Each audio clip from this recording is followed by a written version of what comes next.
ayan po yung bypass road, no, going to Mamay, to SM Lanang.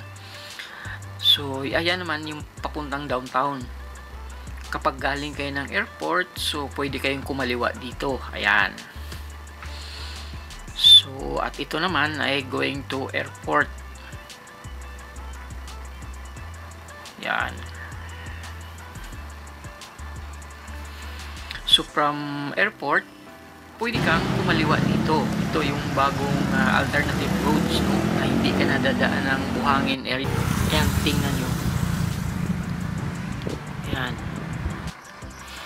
Ito yung bagong bypass na ginagawa ngayon, no? Instead na dadaan ka ng diversion, so pwede ka ito mo idadaan kapag malakas yung ulan, dahil napakalalim itong diversion kapag bumaha yan. So ayan po yung runway ng Davao International Airport. Ayan, kung makikita nyo, yan po, napakalawak. Ayan.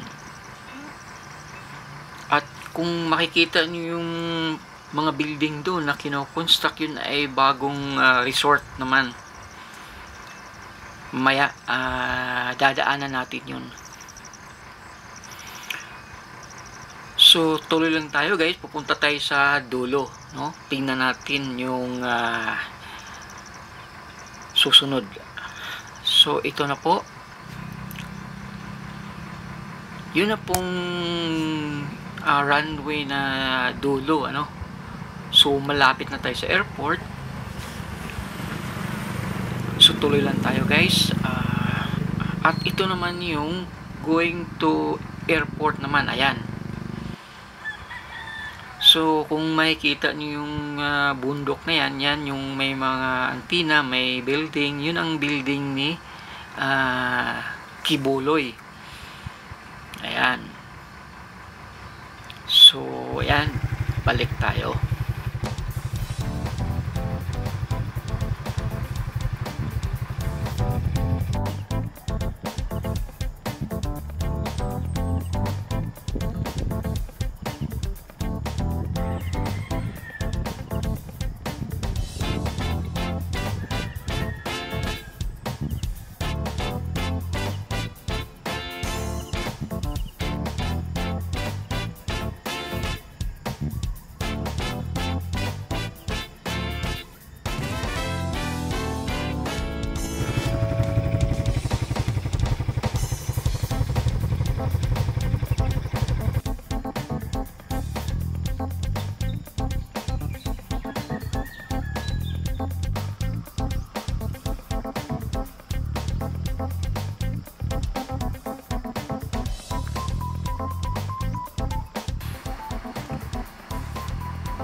So ngayon, ayan, babalik tayo.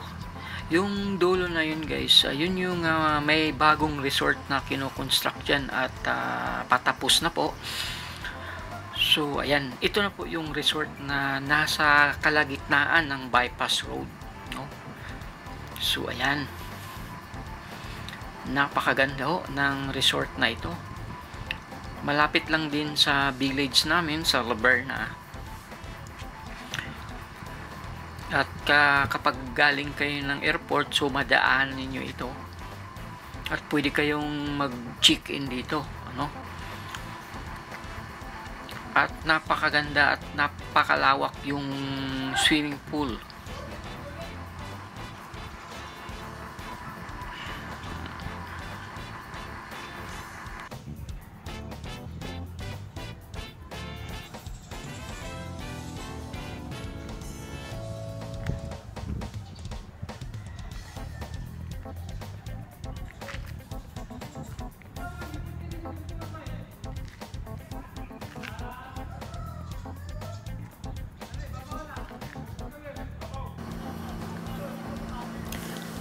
So ayan, at least may idea na kayo kapag gusto nyong bumisita sa Davao City, yung mga biyahero dyan, mga turista, at least alam nyo na kung saan yung mas malapit na resort,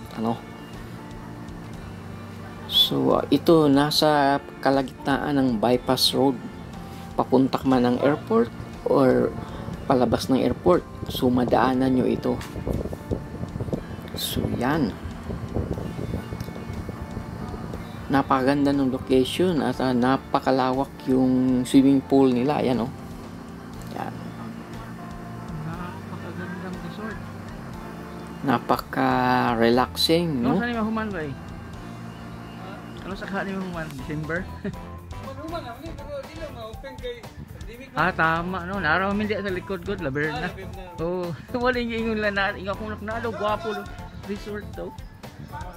Day diri. Sige masiguro gagagi diri o pag Tiya binakog ka ng village lang ba?